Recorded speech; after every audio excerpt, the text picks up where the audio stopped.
හරි පුතේ සියලුටම ආයිබෝවන්. අපි මීට පෙර අපි හමු වුණා යකඩ නිස්සාරණේ පාඩමෙන්. ඒ වගේම ගොඩාක් දිනකී ඉල්ලීම තිබුණා අපිට සර් ඝර්ෂණය පාඩම පොඩ්ඩක් පිළිබඳව පාඩමක් කරන්න කියලා. ඒක හන්දා මම තීරණය කරා අදනේ ඝර්ෂණය පාඩම ඉදිරියට වැඩ කටයුතු කරන්න. අපි වැඩි විස්තර ඕනේ නැහැ. ඉක්මනට වැඩේ පටන් ගමු. පාඩම ඝර්ෂණය. ඝර්ෂණය. අපි මොකක්ද බලමු ඉස්සර ඝර්ෂණය කියන්නේ කියලා. මෙන්න මම අඳින පෘෂ්ඨය. මේ පාඩම කරලා ඉවරනකොට ඔයාලා හිතුවට මේක සංකීර්ණයි කියලා හරිම ලේසි පාඩමක්. අයියෝ අපි මෙච්චර මේ අමාරුනේ ඇයි? මේකද මේ අමාරුයි කියලා හිතුනේ. පොඩ්ඩක් බලන්නකෝ මම කරලා ඉවරන පස්සේ තේරෙනවද නැද්ද කියලා. මෙන්න පෘෂ්ඨය මත මම වස්තුවක් අඳිනවා. මෙහෙම. ඔයාලා හිතනවා ඇති සර් ඔහොම හිටින්නේ නෑනේ වස්තුවක්. මේ පෘෂ්ඨය ගෑවිලා නෑනේ. ගෑවිලා නැතුව මං යන්නේ ඔයාලට බල ලකුණු කරන්න තේරෙන්න ඕන හන්දා. එහෙම නැතුව ඔහොම හිටින්නේ නෑ. හරි? මම මේ වස්තුව මත මම බලයක් යොදනවා. මෙන්න මේ ඔයාලට පේනවා ඇති නිල් පාටින් මම වස්තුව මත බලයක් යොදනවා. ඒක මම F1 කියලා ගන්න. එහෙනම් වස්තුව මත යොදන බලය F1. ඊට පස්සේ මේ පෘෂ්ඨය මගින් හොඳට මතක තියාගන්න. මේ පෘෂ්ඨය මගින් මේ පෘෂ්ඨයත් එක්ක ස්පර්ශ වෙලා තියෙන මේ වස්තුවේ පෘෂ්ඨය මත අපි බලය යොදන දිශාවට ප්‍රතිවිරුද්ධ දිශාවට බලයක් ඇති වෙනවා. ඒක F2. එහෙනම් කෙටියෙන්ම කියනවා නම් පෘෂ්ඨය මත වස්තුවක් තිබුණා. ඒ වස්තුව මත බාහිර බලයක් යෙදුණා F1 කියලා. ඊට පස්සේ පෘෂ්ඨය මගින් වස්තුව මත විරුද්ධ දිශාවට ඇතිවන බලය තමයි ඝර්ෂණ බලය කියලා කියන්නේ. හරිද? එහෙනම් අපි ඝර්ෂණ බලය පොඩ්ඩක් අර්ධැක්වීමත් ලියමු බලන්න. පෘෂ්ඨයක් මත ඇති වස්තුවක් මත බලයක් යෙදූ විට පෘෂ්ඨයක් මත ඇති වස්තුවක් මත බලයක් යෙදූ විට මෙන්න මෙයා දුෂ්ටය නෙවෙයි පෘෂ්ඨය.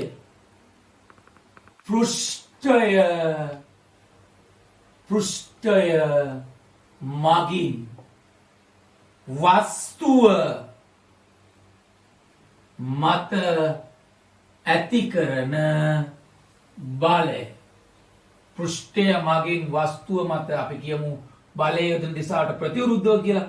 පෘෂ්ඨය වගින් වස්තුව මත ප්‍රතිවිරුද්ධ දිශාවට ඇතිවන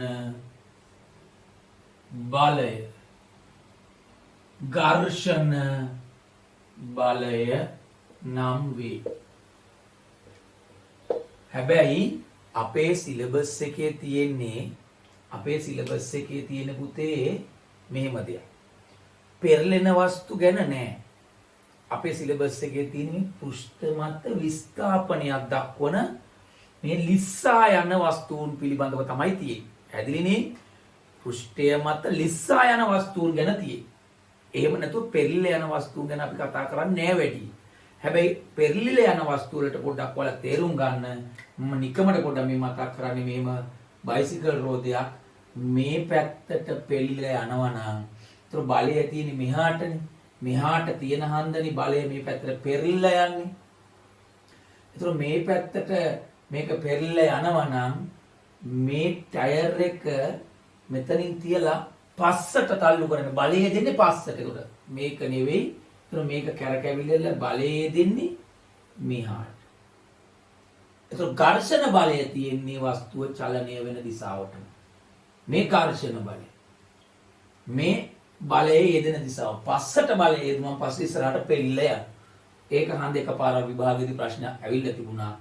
බයිසිකල් රෝදේ මේ පැත්තට කැරකෙවිලා යනවා නම් ඝර්ෂණ බලය කොහෙද තියෙන්නේ? එතකොට මේ චලනය වන දිශාවටමයි. නමුත් මේ වගේ ලිස්සා යන වස්තු වල ඝර්ෂණ බලය තියෙන්නේ අපි බාහිර බලය යොදනවා ඊට ප්‍රතිවිරුද්ධ දිශාවට ඇතිවන බලය තමයි අපි ඝර්ෂණ බලය කියලා කියන්නේ. පැහැදිලිනේ? right. නම් ඝර්ෂණ බලය කියන එක අපි ඔච්චරයි දැනගන්න ඕන. අවසාන වශයෙන් පෘෂ්ඨයක් මත ඇති වස්තුවක් මත පෘෂ්ඨයක් මත ඇති වස්තුවක් මත බලයක් යෙදූ විට පෘෂ්ඨය මගින් වස්තුව මත විරුද්ධ දිශාවට ඇතිවන ප්‍රතිවිරුද්ධ දිශාවට ඇතිවන බලය තමයි ඝර්ෂණ බලය කියලා කියන්නේ. එතකොට මේ ඝර්ෂණ බලය ක්‍රියා කරන අවස්ථාව අනුව ඝර්ෂණ බලය ආකාර 3යි. ඝර්ෂණ බලය ක්‍රියා කරන අවස්ථාව අනුව ඝර්ෂණ බල ආකාර 3යි. මෙන් බලන්නකෝ. මම මෙන්න මෙහෙම ඔන්න වස්තුවක් ඇඳලා. මේක පෘෂ්ඨය මත තියෙන. මෙන්න තවත් අවස්ථාවක්. මේ පෘෂ්ඨය මත තවත් වස්තුවක් තියෙන. මෙන්න තවත් අවස්ථාවක්. ඔන්න මං අවස්ථා 3ක් ඇඳ පෘෂ්ඨයක් මත වස්තුව තියෙන. එතකොට මම පළවෙනි අවස්ථාවේ මේකට බලයක් යොදනවා F1 කියලා. මේකට මම බලයක් යොදනවා ඒ බලය ක්‍රමයෙන් වැඩි කළා F2 කියලා. මේකට මම බලයක් යොදනවා F3 කියලා. මම මේක සැරෙම මම මේ කියා දෙන්න හදන්නේ. හරි? ඒතර මේ F1 කියන අවස්ථාවේ හොඳට වස්තුව දිහා බලන් හිටියොතින් මේක චලනය වෙන්නේ මේක චලනය වෙන්නේ පැහැදිලිද? මේක චලනය වීමට පෙර අවස්ථාවේ තියෙන්නේ. චලනය වෙන්නේ නැහැ. ඒ කියන්නේ චලනය දැන් මම මෙහෙම ඉන්නකොට මම චලනය වෙන්නේ නැහැ.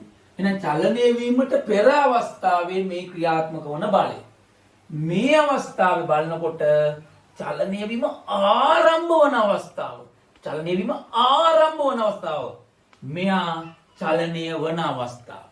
එහෙනම් මේ චලනය වන අවස්ථාවේ යෙදෙන බලය මේ චලනය වීම ආරම්භ වන අවස්ථාවේ යෙදෙන බලය මේ චලනය වීමට පෙර ක්‍රියාත්මක වන බලය. මෙන්න මේ ඇයි මේ චලනය වෙන්න ඉස්සෙල්ලා මෙතනට බලයක් යොදලා තියෙද්දි ඇයි මේක චලනය වෙන්නේ නැත්තේ? මේක චලනය වෙන්නේ නැත්තේ මීට විරුද්ධව කුමක් හෝ බලයක් ක්‍රියාත්මක වෙනවා. ඒ තමයි මේ පෘෂ්ඨය මගින් මේක මත යෙදෙන ඝර්ෂණ බලය. මං ඒක සිම්පල් A කියලා ලකුණු කරනවා. මේකත් චලනය වීම ආරම්භ වන මොහොතේ හට ගන්න ඝර්ෂණ බලය මං සිම්පල් B කියලා ලකුණු කරනවා. මේ චලනය වන අවස්ථාවේ හට ගන්න ඝර්ෂණ බලය මං ඒක දානවා C කියලා. එහෙනම් හොඳට මතක තියාගන්න මේ චලනය වීමට පෙර මේ චලනය වීම ආරම්භ වන අවස්ථාවේ මේ චලනය වන අවස්ථාවේ. හරිද? මෙන්න මෙතෙන්දි ක්‍රියාත්මක වන ඝර්ෂණ බලයට අපි නමක් කියනවා ස්ථිතික ඝර්ෂණ බලය. ස්ථිතික ඝර්ෂණ බලය. වස්තුව චලනය වෙන්නේ නැහැ තාම. චලනය වීමට පෙර මෙන්න මේ අවස්ථාවේ ක්‍රියාත්මක වන ඝර්ෂණ බලය FA අපි කියන ස්ථිතික ඝර්ෂණ බලය. මේ FB දැන් චලනය වීම ආරම්භ වෙනවා. එහෙනම් මෙයාට අපි කියන නම සීමාකාරී ඝර්ෂණ බලය. ඝර්ෂණ බලය. සීමාකාරී ඝර්ෂණ බලය. මෙන්න මේ FC අවස්ථාව අපි කියනවා දැන් මෙයා චලනය වෙනවා. අන්න එයාට අපි කියනවා ගතික ඝර්ෂණ බලය.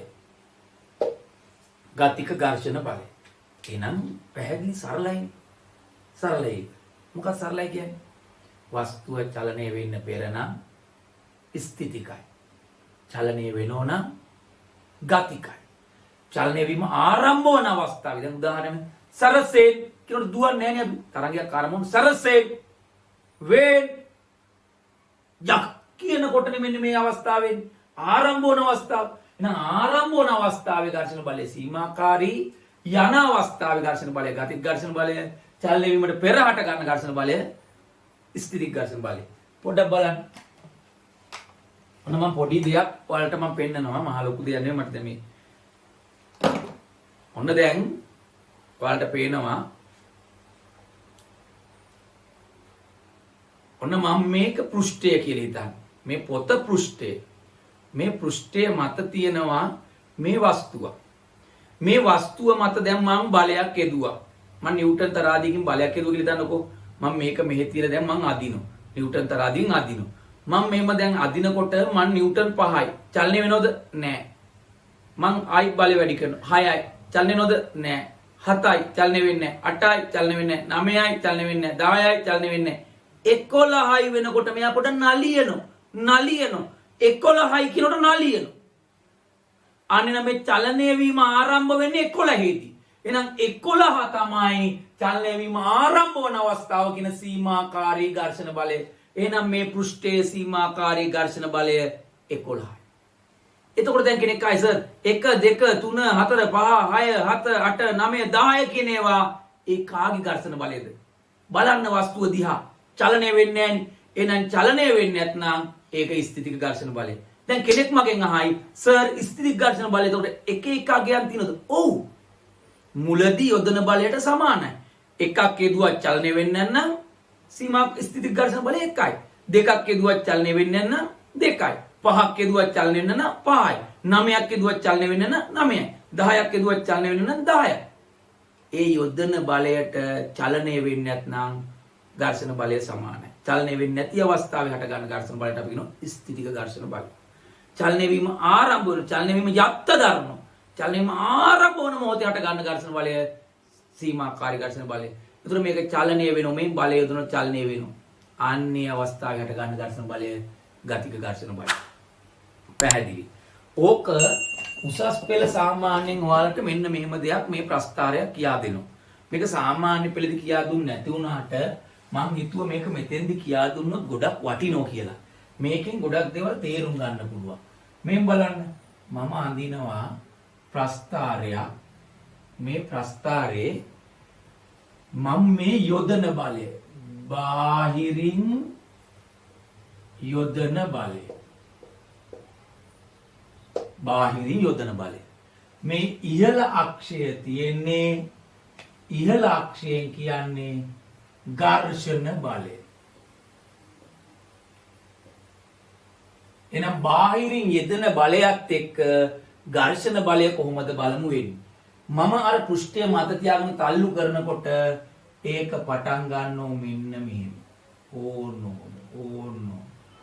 ඝර්ෂණ බලය එන්න වැඩි වෙනවා. ඝර්ෂණ බලය එන්න වැඩි වෙනවා. මේ පේනවනේ මෙහාට වැඩි වෙනවා. යොදන බලය වැඩි වෙනකොට ඝර්ෂණ බලයත් වැඩි වෙනවා. එක තියෙද්දි චලනය වෙන්නේ නැහැ. ඒත් ස්ථිතිකයි. දෙක තියෙද්දි චලනය වෙන්නේ නැහැ. ඒත් ස්ථිතිකයි. පහ තියෙද්දි චලනය වෙන්නේ නැහැ. ඒත් ස්ථිතිකයි. 10 තියෙද්දි චලනය වෙන්නේත් නැහැ. ඒත් ස්ථිතිකයි. ඔන්න දැන් 10 මෙතන. මේකෙන් එතකොට එන්නේ ස්ථිතික ඝර්ෂණ බලය. හරිද? මෙතනින් එන්නේ ස්ථිතික ඝර්ෂණ බලය. මෙතෙන්දි පොඩි දෙයක් වෙනවා මෙන්න මෙතන පොඩි නැග්මක් ඔන්න ඔහොම ඇවිල්ලා මේ ප්‍රස්තාරේ ඕන්න ඔහොමයි යන්නේ. ඔය ප්‍රස්තාරේ ඕන්න ඔහොමයි යන්නේ. හරිද? ඒ කියන්නේ මේම හරස් අතට යනවා. දැන් එහෙනම් ඔයාලට දෙයක් තේරෙනවා මොකද්ද මේකෙන් තේරෙන්නේ? මේ ඝර්ෂණ බලය මොහොතින් මොහොත වෙනස් වෙන්න පුළුවන්. එතකොට ස්ථිතික ඝර්ෂණ බලයට ඝර්ෂණ බලයන් කීපයක් තියෙන්න පුළුවන්. චලනය වෙන්නේ නැත්නම් ස්ථිතිකයි. හරිද? ඒ වගේම මේ ගතික ඝර්ෂණ බලය මේ කාල මේ බාහිර යෙදෙන බලයට සමානයි. චලනය වෙනවනම් එක්තරා ඝර්ෂණ බලයක් තියාගෙන එහෙම යනවා. ඒ වගේම මෙන්න මෙතෙන්දී ඔයාලට පේනවා වැඩිම ඝර්ෂණ බලයක් ඉන්නේ මෙන්න මේකේ ඉහළ නෙත්තියට. අන්නේ ඉහළ තැනින් මෙන්න මෙතනින් පෙන්නන්නේ හොඳට මතක තියාගන්න FB. මේ මේකෙන් පෙන්නන්නේ F A. මේක තව පොඩ්ඩක් පහළට ඇවිල්ලා මෙහෙම යන්නත් පුළුවන්. කොහොම හරි කමන්නේ මට මේ ප්‍රස්තාරයෙන් පෙන්නන්න තියෙන්නේ මේ ටික ඇවිල්ලා මෙන්න මෙතන ඉඳන් මේ උඩ කියන්නේ සීමාකාරී ඝර්ෂණ බලය. එතකොට ප්‍රස්තාරය වලට පේන්න ඕන මෙන්න මේ කොටසින් පෙන්නන්නේ මේ ත්‍රිකෝණාකාර කොටසින් පෙන්නන්නේ ස්ථිතික ඝර්ෂණ බලය. මෙන්න මේ කොටසෙන් පෙන්නන්නේ සීමාකාරී ඝර්ෂණ බලය. මෙන්න මේ කොටසින් පෙන්නන්නේ ගතික ඝර්ෂණ බලය.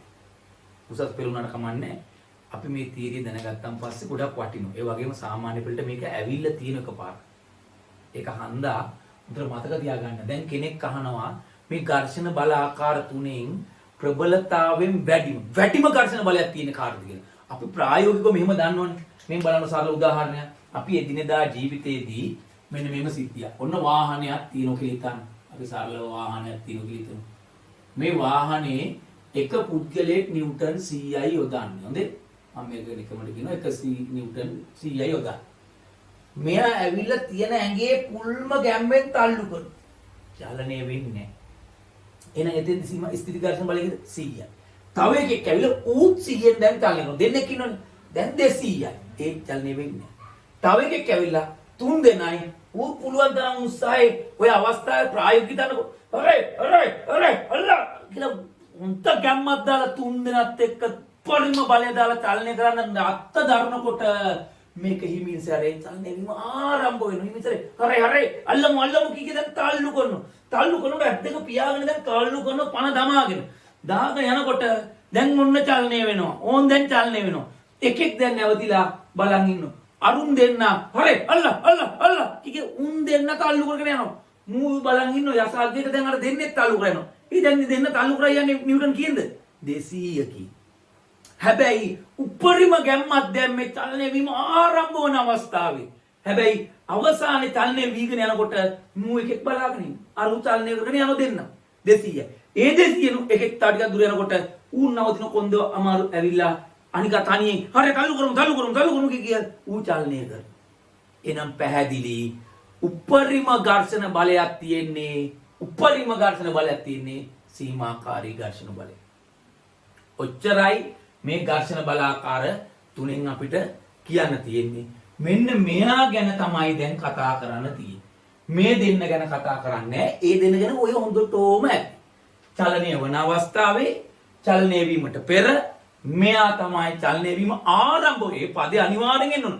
චලනය වීම ආරම්භ වන මොහොතේ හට ගන්න ඝර්ෂණ බලය තමයි සීමාකාරී ඝර්ෂණ බලය කියලා කියන්නේ. පැහැදිලිද? එහෙනම් අපි තව ටිකක් ඉස්සරහට මෙයා ගැන කතා කරමු. මෙයා ගැන විතරයි මේ පාඩමේ කතා කරන්න තියෙන්නේ. හරිනේ? බලමු මොකද්ද සීමාකාරී ඝර්ෂණ බලය කියන්නේ? වස්තුව චලනය වීම ආරම්භ වන මොහොතේ හට ගන්නා ඝර්ෂණ බලය සීමාකාරී ඝර්ෂණ බලය ලෙස හැඳින්වේ. මේ සීමාකාරී ඝර්ෂණ බලය කෙරෙහි බලපාන සාධක මොනවද කියලා ඇහුවොත් හොඳට මතක තියාගන්න. බලපාන සාධක දෙකක් තියෙනවා. එකක් තමයි පෘෂ්ඨයේ ස්වභාවය. එක පෘෂ්ඨයේ ස්වභාවය.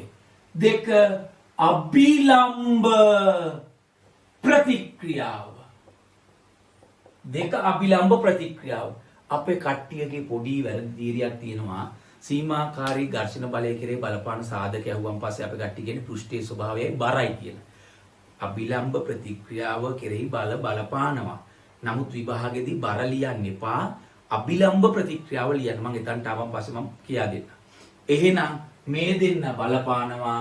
ඝර්ෂණ බලය කෙරෙහි බලපාන නැති සාධකය ඇහුවොත් අපි කියනවා බලපාන නැති සාධකය පෘෂ්ඨයේ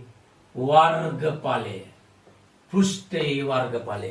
එහෙනම් මේ වර්ගඵලය වෙනස් කරා කියලා ඝර්ෂණ බලය සීමාකාරී ඝර්ෂණ බලය වෙනස් කරන්න බෑ.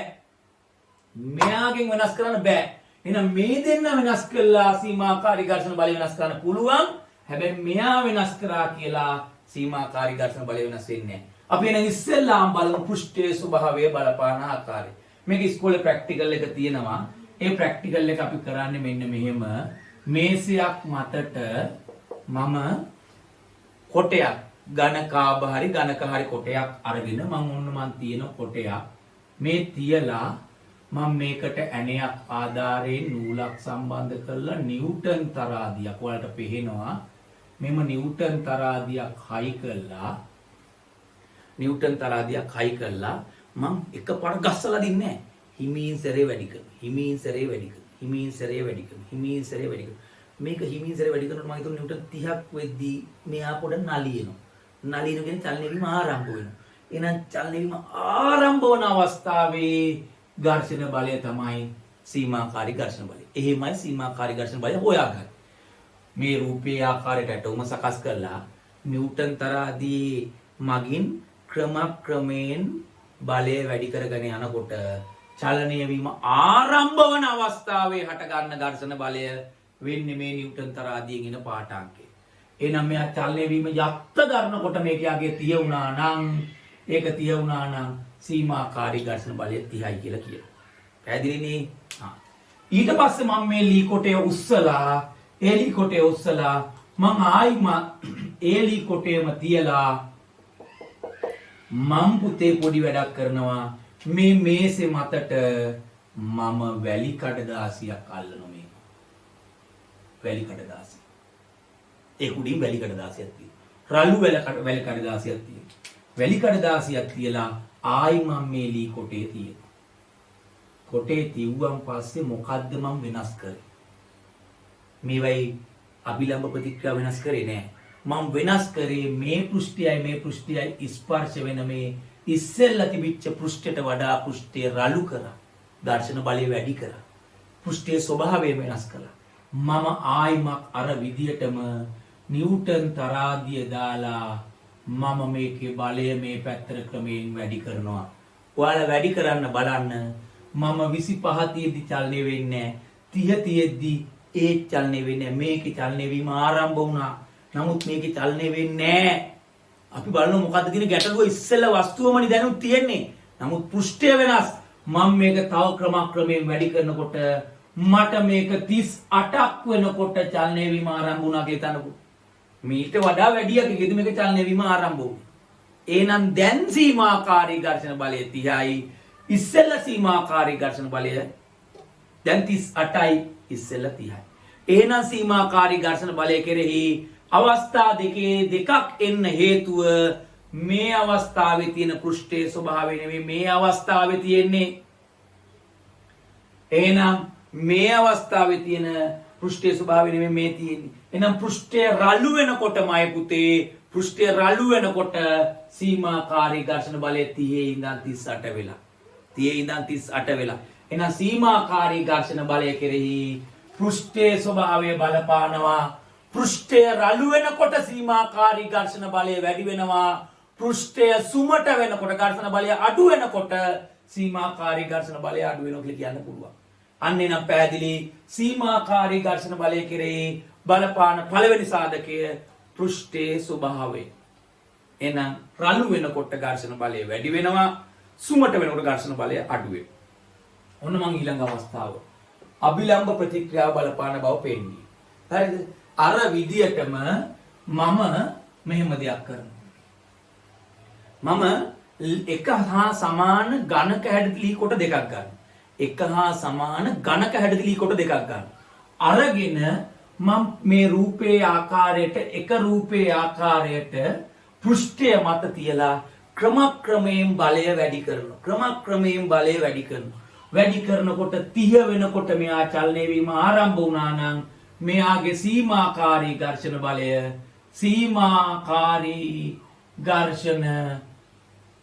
බලය 30යි නිව්ටන් කියලා කියනවා. හරිනේ? එතකොට මම දැන් බලනවා දෙවනි පියවර විදියට මේ විදියටම පුතේ මේන් බලන්න මං කරලා තියෙන දේ අර මං කිව්වනේ එක හා සමාන කොට දෙකක් ගන්න කියලා. කොට දෙක මං මේක මත මේක තියලා තියෙනවා. මේ කොටයක් මත තව කොටයක් තියලා මම මේක අර විදියටම නිව්ටන් තරාදියෙන් අදිනවා. දැන් පළවෙනි අවස්ථාවයි දෙවෙනි අවස්ථාවේ වෙනස් කරලා තියෙන්නේ මොකක්ද කියලා අපිට දැන් තේරෙන්න ඕන. දැන් ඔයාලා මේක පෙර දැනුම තියෙන්න ඕන. මේක ස්කන්ධය මම නිකමට හිතන කිලෝග්‍රෑම් 5යි. එහෙනම් මෙයාගේ බර කිලෝග්‍රෑම් නිව්ටන් කරනකොට 10න් ගුණ කරාම 50යි නිව්ටන් වෙනවා. එතකොට අභිලම්බ ප්‍රතික්‍රියාව වෙන්නේ මේ පෘෂ්ඨය මගින් වස්තුව මත උඩු අතට එනවා බරට සමාන බලයක්. එහෙනම් ඒකත් නිව්ටන් 50යි. ගත්තට තේරෙනවනේ මේක කිලෝග්‍රෑම් 5යි නම් මේ කිලෝග්‍රෑම් 10ක් වුණා කියන එහෙනම් 100යි.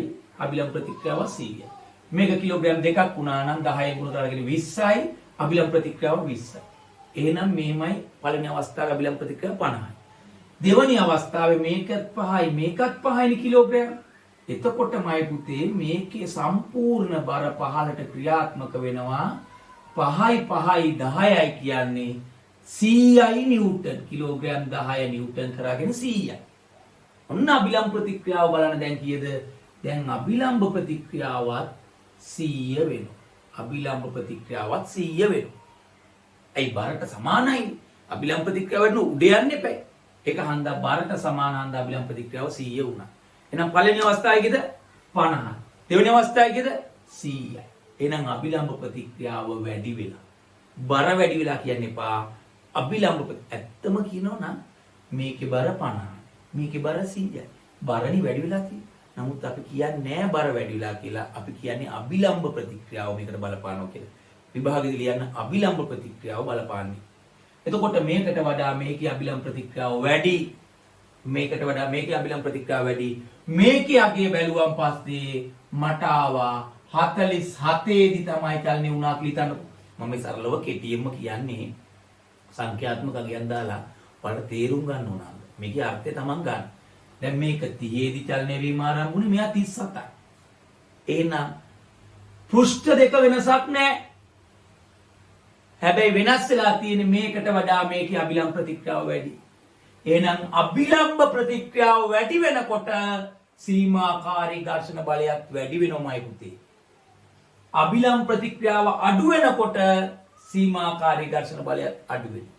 මේ අවස්ථා දෙකේදීම 30 ආවනම් අපි කියනවා අභිලම්බ ප්‍රතික්‍රියාව බලපාන්නේ නැහැ කියලා. නමුත් මේ අවස්ථාවේ 30යි මේ අවස්ථාවේ 47යි කියන්නේ සීමාකාරී ඝර්ෂණ බලය කෙරෙහි අභිලම්බ ප්‍රතික්‍රියාව බලපානවා. සීමාකාරී ඝර්ෂණ බලය කෙරෙහි අභිලම්බ ප්‍රතික්‍රියාව වැඩි වෙනකොට සීමාකාරී ඝර්ෂණ බලය වැඩි වෙනවා. පැහැදිලිද? right. එහෙනම් මේ දෙක අපි පෙන්නුවා. ඝර්ෂණය සීමාකාරී ඝර්ෂණ බලය පෘෂ්ඨය රළු වෙනකොට වැඩි වෙනවා. පෘෂ්ඨයේ සුමටනකොට අඩු වෙනවා. අභිලම්බ ප්‍රතික්‍රියාව වැඩි වෙනකොට සීමාකාරී ඝර්ෂණ බලයත් වැඩි වෙනවා. අභිලම්බ ප්‍රතික්‍රියාව අඩු වෙනකොට සීමාකාරී ඝර්ෂණ බලයත් අඩු වෙනවා. right. එහෙනම් මේ දෙක හරි. ඔච්චරයි. අවසාන වශයෙන් සීමාකාරී ඝර්ෂණ බලය කෙරෙහි පෘෂ්ඨයේ වර්ගඵලය බලපාන්නේ නැහැ කියන බව පෙන්වන්න පොඩි සරල පරීක්ෂණයක් තියෙනවා. මම ඝන කාබ හැඩති වස්තුවක් ගන්නවා. මොකද ඝන කාබ හැඩති වස්තුවක්. මෙන්න මම ඝන කාබ හැඩති වස්තුව තියුවා. තියලා වර්ගඵලයේ වැඩි මුහුණතක් මම මේකේ ඉන්නේ හිටලා මම මෙතනට නිව්ටන් තරාදියක් සම්බන්ධ කරනවා. සම්බන්ධ කරලා මම මෙතෙන්දී බලය වැඩි කරගෙන මං චලනය වීම ආරම්භ වන අවස්ථාවේ අගය බැලුවම් මට ආවා හිතන්නකෝ අර මුල්ම පෘෂ්ඨයේ කියලා හිතන්නකෝ මට ආවා 30. ඔන්න සීමාකාරී ඝර්ෂණ බලය. චලනය වීම ආරම්භ වන අවස්ථාවේ අගය 30. මම මේ කොටේම ඊළඟට මොකද්ද කරලා තියෙන්නේ බලන්නකෝ. ඒ කොටේම වර්ගඵලය අඩු මුහුණතක් එන විදියට මම මෙහෙම නැකිට්ටෝලා තියලා මේ පෘෂ්ඨය මත නැකිට්ටෝල තියලා මම මෙහෙම අදිනකොට මේ පළවෙනි අවස්ථාවේ වර්ගඵලයට වඩා මේ අවස්ථාවේ වර්ගඵලය අඩුයි. ඕන්න තව මුහුණතක් පෙන්නලා තියන්න පුළුවන්. මට මේ අවස්ථා දෙකක් ඇති. මේ අවස්ථාවේ වර්ගඵලය වැඩි මේ මුහුණතත් එක්ක හිටින මේ අවස්ථාවේ මුහුණතත් එක්ක හිටින වර්ගඵලය අඩුයි. දැන් සරලවම කියනවා නම් මෙන්න මේ වගේ වස්තුවක් හිතනකො මේ පළවෙනියට තියන්නේ මේ මුහුණත මේ වර්ගඵලය වැඩි මේ ඊළඟට තියන්නේ මෙහෙම මේ මුහුණත. දැන් අපි කතා කර හිටියේ වර්ගඵලය වැඩි මුහුණතක් තියලා බලය ක්‍රමයෙන් වැඩි කරනවා. බලය ක්‍රමයෙන් වැඩි කරනකොට චලනය වීම ආරම්භ වන අවස්ථාවේ අගය ආවා කියලා හිතන්නකෝ 30ක් කියලා. ඊට පස්සේ මම කිව්වා වර්ගඵලය අඩු මුහුණත තියලා බලය ක්‍රමයෙන් වැඩි කරනවා. බලය ක්‍රමයෙන් වැඩි කරනවා. ඔයාලා හිතන්නේ මේ අවස්ථා දෙකේම එකම වස්තුව තියෙන. එකම අභිලම්බ ප්‍රතික්‍රියාවක්. එකම පෘෂ්ඨයේ ස්වභාවය තියෙන. ඒකයි විශේෂත්වය. එකම පෘෂ්ඨයේ ස්වභාවය තියෙන්නේ. එකම අභිලම්බ ප්‍රතික්‍රියාව තියෙන්නේ. මේකේ අගය බැලුවම පස්සේ හොඳට මතක තියාගන්න වර්ගඵලය අඩුනා කියලා නෑ. ඒ ඉන්නේ නිව්ටන් 30මයි. එහෙනම් මේකත් 30 චලනය වීම ආරම්භ වුණා. මේකත් 30 චලනය වීම ආරම්භ වුණා. එහෙනම් පෘෂ්ඨයේ වර්ගඵලය වෙනස් වුණාට සීමාකාරී ඝර්ෂණ බලය වෙනස් වුන්නේ නැහැ. එහෙනම් පෘෂ්ඨයේ ස්වභාවය බලපෑවා, අභිලම්බ ප්‍රතික්‍රියාව බලපෑවා. හැබැයි වර්ගඵලය වෙනස් කරාට සීමාකාරී ඝර්ෂණ බලය වෙනස් වුණේ නැත. පැහැදිලිනේ? රයිට්. ඔන්න ඔච්චරයි පෙන්නන්න තියෙන්නේ. ඊළඟට අවසානටම අපේ නිතරම විභාගෙදී අහන ප්‍රශ්න කීපයක් තියෙනවා. මේ ඝර්ෂණ බලය කියන එක වාසියක්ද අවාසියක්ද? එහෙනම් ඝර්ෂණ බලය වාසිදායක වන අවස්ථා මොනවද? අවාසිදායක වන අවස්ථා මොනවද? මං ඉස්සෙල්ලාම කියන්නම් ඝර්ෂණේ වාසි. පුතේ අපිට මහ ලොකු දෙයක් නෙවෙයි. ඝර්ෂණ බලයේ වාසි කියන්නේ අපි මන් දකින විදියට අපි මේ දෛනික වැඩ කටයුතු කරන්න ඝර්ෂණය නැත්නම් කරන්න බෑ. ගහක් නගින්න, මේ පෑනක් අල්ලන්න, ඒ වගේම මොනවා හරි වස්තුවක් අල්ලන්න, S2 පියාගෙන ගෙම්බේ උඩ දාලා අල්ලනකොට ඇඟිල්ල අස්සෙන් පනිනවා. උගේ ඝර්ෂණ බලය අඩුයි. නමුත් කටුස්සේ උඩ දාලා මෙහෙම අල්ලනකොට මේකේ රැඳෙනවා. ඇයි ඝර්ෂණ බලය වැඩි? ඝර්ෂණ බලය වැඩි වෙනකොට අල්ල ගන්න පුළුවන්. ඒ වගේම බයිසිකලයකින් අපි යනකොට වංගුවක යනකොට ඝර්ෂණ බලය හන්ද තමයි ආරක්ෂිතව යන්නේ. නැත්නම් දත් නැතුව බත් කන්න වෙන්නේ. වංගුවේ ගිය වේගෙම ගිහපු ගම සමාලර ඝර්ෂණ බලය අඩු නම් ගිහිල්ලා දඩාංගාල වැටෙනවා. අහනේක යනකොට තිරිංග යොදලා, ඒ කියන්නේ ඝර්ෂණය හන්ද වේගය පාලනය කරන්න පුළුවන්. බයිසිකල් බ්‍රේක් නැති බයිසිකල් යන්න පුළුවන්ද කියලා බෑ.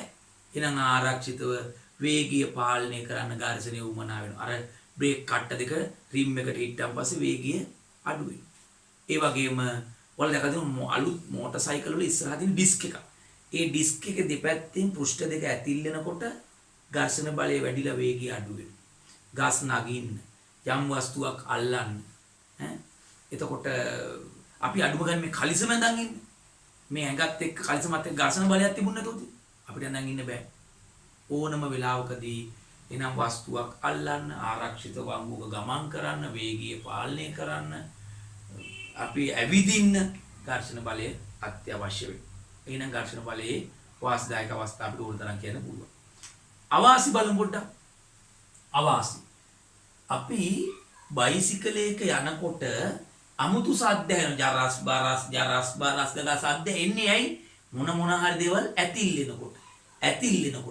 ඇතිල්ලෙනකොට අමුතු සද්ද ඇති වෙනවා. අන්න යන්ත්‍ර වලින් අමුතු ශබ්ද ඇතිවීම. ඕක ඇතිල්ලෙන්නේ නැත්නම් අමුතු සද්ද ඉන්නේ නැහැ. යන්ත්‍ර වලින් අමුතු ශබ්ද, අමතර ශබ්ද ඇතිවීම. ඊට අමතරව ඕක බයිසිකල් වල ටයර් එක වල අපි දැකලා තියෙනවා ටයර් මෙහෙම සමහර තැන් වල මේ ටයර් එක ගෙවිලා මෙතනින් ටියුබ් එක එළියට පනිනවා. ඇයි? මෙතන ඝර්ෂණය නිසා ටයර් එක ගෙවිලා ටියුබ් එක එළියට පනිනවා. ඒ වගේ තමයි යන්ත්‍රවල කොටස් ගෙවී යන. යන්ත්‍ර වලින් අමතර ශබ්ද ඇති වෙනවා. ඒ වගේම අපි මේ ඇතිල්ලෙන්නේ නැත්නම් අපි බයිසිකලේ රවුමක් පදිනකොට පස් ගාලා බයිසිකලේ වෙගින් යනවා. නමුත් මේක ඇතිල්ලෙනකොට ඒකටත් එරෙහිව අපිට කාර්ය කරන්න වෙනවා. එහෙනම් ශක්තිය අපතේ යනවා. යන්ත්‍ර වලින් අමතර ශබ්ද ඇති වෙනවා. ඒ වගේම යන්ත්‍ර වල කොටස් ගෙවී යනවා. ඒ වගේම යන්ත්‍ර වල කොටස් රත් වෙනවා. අන්න ඒ වගේ අවාසිදායක සිද්ධීන් වෙනවා. හරිද? ඒ වගේම ටයර් ගෙවෙන්නේ ඝර්ෂණය තියෙන හන්ද. ඝර්ෂණය තියෙන්න ඕනේ තමයි. ඝර්ෂණය නැත්නම් යන්න බෑ. ඒ වගේම ටයර් ගෙවුන්නේ නැත්නම් ඒක අපිට පොඩි වාසියක් වෙනවා. යන්න ඝර්ෂණය ඕන. නමුත් ටයර් ගෙවෙන්නේ නැතු දුන්නා. හොඳයි. නමුත් ටයර් ගෙවෙන එක අවාසි. ඒක හන්ද ඝර්ෂණේ වාසි වගේම අවාසිත් තියෙනවා. එහෙනම් අවාසි තමයි පළවෙනි එක අපි කිව්වා මොකද්ද? අවාසි වල යන්ත්‍ර වල කොටස් ගෙවී යාම. යන්ත්‍ර වලින් අමතර ශබ්ද ඇතිවීම. ඒ වගේම යන්ත්‍ර වල සමහර කොටස් රත් වීම. ශක්තිය අපතේ යාම. අන්න ඒ වගේ කාර්යයන් වෙනවා ඝර්ෂණයේ අවාසිදායක අවස්ථා. ඒ වගේම නම් ඝර්ෂණය අඩුයි නම් ඝර්ෂණය වැඩි කරගන්නේ කොහොමද? ඝර්ෂණය වැඩි කරගන්නේ අර මං කිව්වේ වැලි කඩ 16ක් තිබුණාම ඝර්ෂණය වැඩි වුණා. අන්නේ නම් පෘෂ්ඨ රළු කර ඝර්ෂණ බලය වැඩි කරන්න පෘෂ්ඨ රළු කර.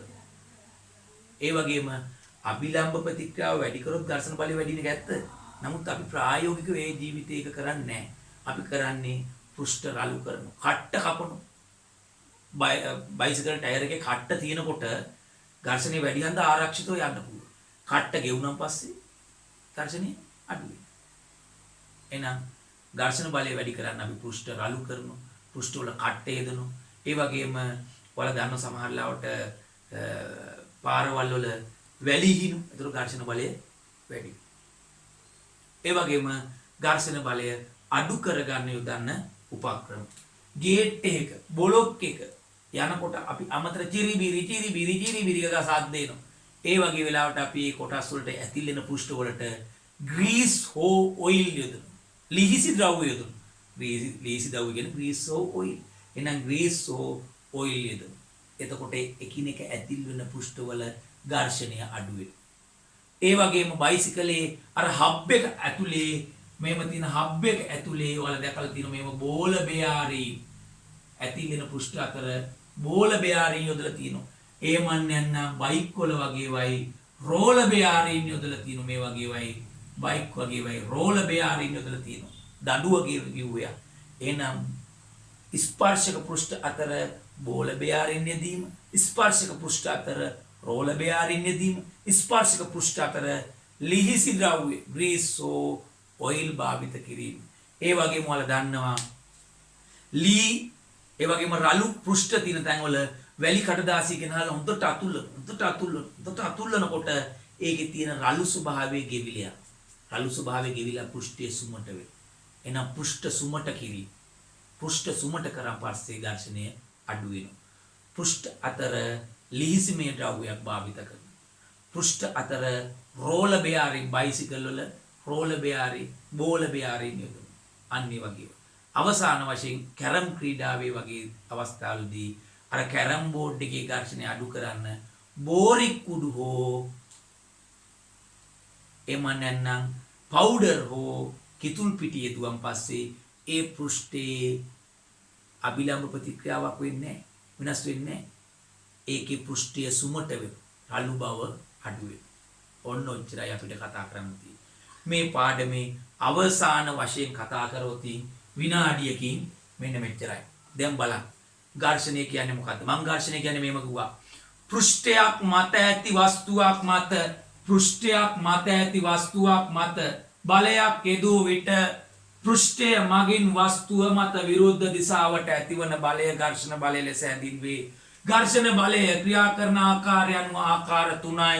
මං කිව්ව චලනය වෙන්නේ නැත්නම් බලය යොදනකොට චලනය වෙන්නේ නැත්නම් ස්ථිතික ඝර්ෂණ බලය. ඒ වගේම බලය යොදනකොට චලනය වීම ආරම්භ වෙනවා නම් සීමාකාරී ඝර්ෂණ බලය. ඒ වගේම බලය යොදනකොට චලනය වෙන අවස්ථාවේ නම් ඒකට අපි කියව ගතික ඝර්ෂණ බලය.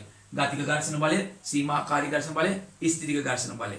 ඒ වගේම මේ ස්ථිතික ඝර්ෂණ බලය මොහොතින් මොහොත වෙනස් වගයන් තියෙන්න පුළුවන්. නමුත් සීමාකාරී ඝර්ෂණ බලයට එකයි තියෙන්නේ. මේ බල ආකාර තුනෙන් වැඩිම ඝර්ෂණ බලයක් තියෙන්නේ සීමාකාරී ඝර්ෂණ බලයට කියලා කිව්වා. ඊට පස්සේ මේ සීමාකාරී ඝර්ෂණ බලය කෙරේ බලපාන සාධක දෙකක් කිව්වා. මොකද්ද බලපාන සාධක දෙක? එකක් පෘෂ්ඨයේ ස්වභාවය. අනිත් එක අභිලම්භ ප්‍රතික්‍රියාව. අභිලම්භ ප්‍රතික්‍රියාව වැඩි වෙනකොට සීමාකාරී ඝර්ෂණ බලයත් වැඩි වෙනවා.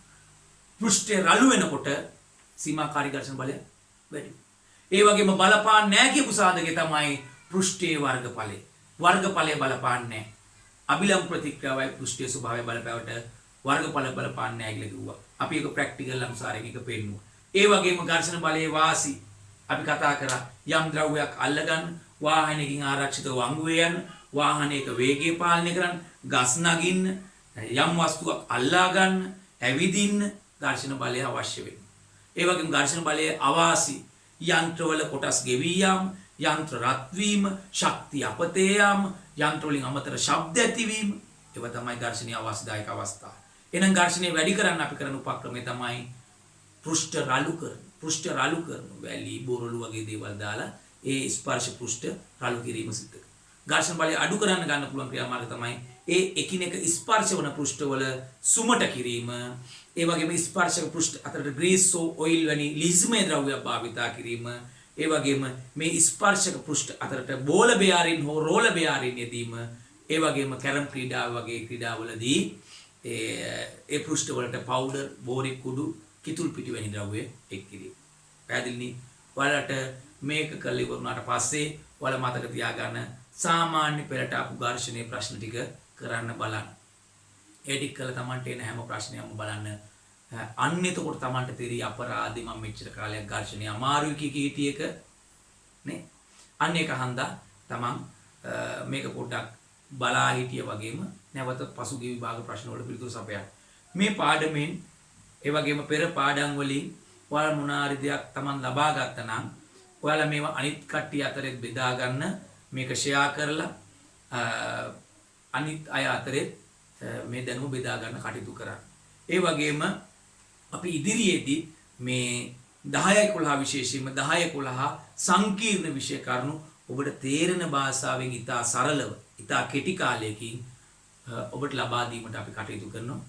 එහෙනම් අපි ඉදිරි පාඩමකින් නැවත හමු වෙනතුරු අදින් අපි නවත්තනවා. බොහොම ස්තුතියි. ආයුබෝවන්.